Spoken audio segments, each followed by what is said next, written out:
the chat pod so far. Okay, very good. Thank you.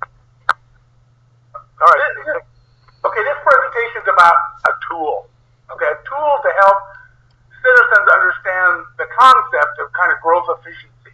I've never really seen anybody try to map this before, but here's an example of what's been done, and also it was done in Williams, in the Williams County Comprehensive Plan as well. Okay, but you know, the idea of how do you know if things are getting better or not?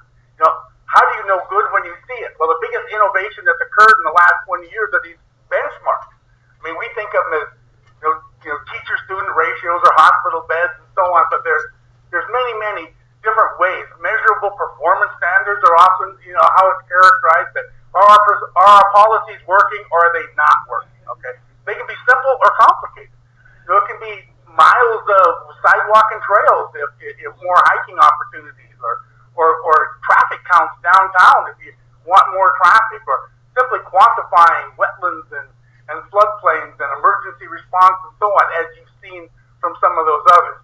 This notion of community indicators, level of service, is something that I'd like to talk about here today. This whole overlay kind of thing kind of goes back to, Ian McCarg, and I'm sure a lot of you planners out there know about the Scotchman, the chain smoker, Scotch drinker that kind of ushered in the environmental movement of the 70s with his book, Design with Nature, and it was about overlapping various themes of them, isolating them and overlapping them, and additively showing landscape sensitivity.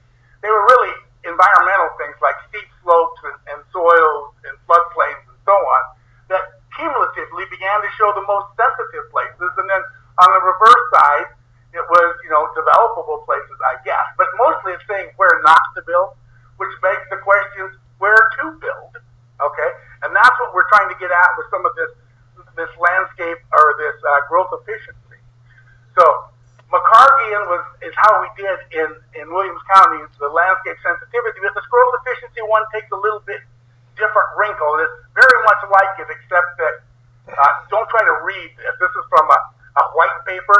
You can please solicit for me on it. But you can see here public facilities. It's where all the schools, elementary, high school, middle schools, colleges, as well as police and fire, and all of these public facilities, be it public buildings and post offices, libraries, and so on, as well as highways and paved roads and those kinds of things, were all measured. We know where they are, and then we also know where citizens live.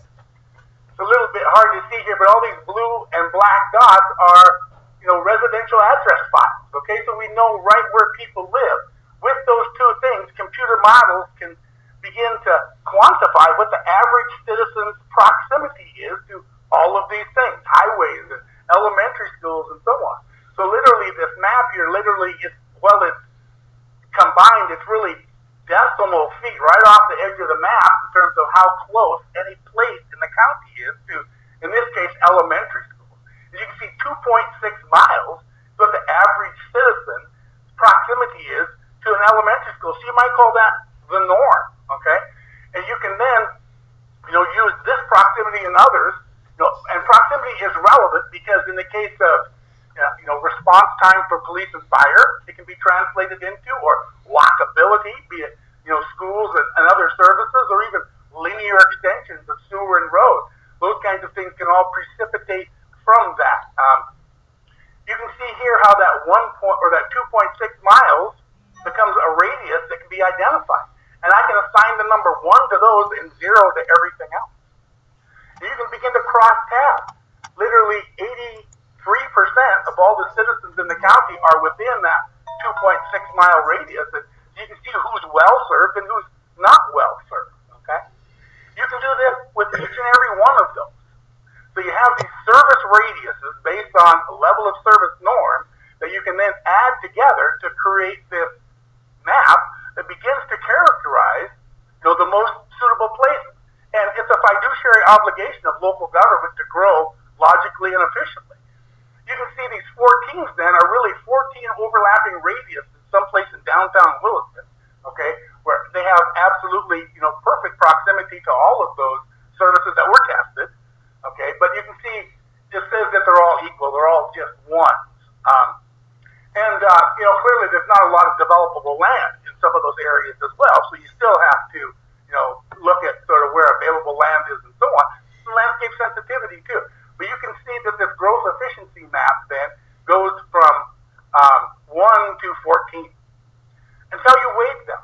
I mean, literally you recall from that we had citizens weight how important they thought each of these were, where it wasn't important to be close to an airport, but it was good to be close to an elementary school and so on. So there's a weighting factor someplace between 1 and 5 that is multiplied, times that 1, so that you end up getting, not 14, but, a big number. This is arguably more defensible, okay, because it's not saying they're all equal, and you're using, citizen values to project them. We used that when we played the chip game. It informed where people placed their chips, and there's a lot of landscape sensitivity and growth efficiency as part of this. You might remember we talked about how both of these were linked to, century code, lessening of community expenditures and conserving and developing natural resources, okay? So it was important for that. There's been great public support for those maps all the way along. We used that to, direct where citizens thought appropriate places were, and ultimately created this plan from citizen input that was sort of codified in this, kind of growth framework plan, part of the comprehensive plan. But even after the comp plan was done, there's opportunities to use these maps again, sort of as for long range kind of decision making, okay? And here's an example. It actually uses landscape sensitivity, but the same thing applies to that growth efficiency map, where you have a parcel. Now this is live interactive, where you can test which levels of service are present or not, or which landscape sensitivities are present or not. And as you move from one place to another, it automatically quantifies what those implications are for kind of planning on the fly, okay? Here is an example from June 12th, 2012, where there was 10 different applications before the Board of County Commissioners.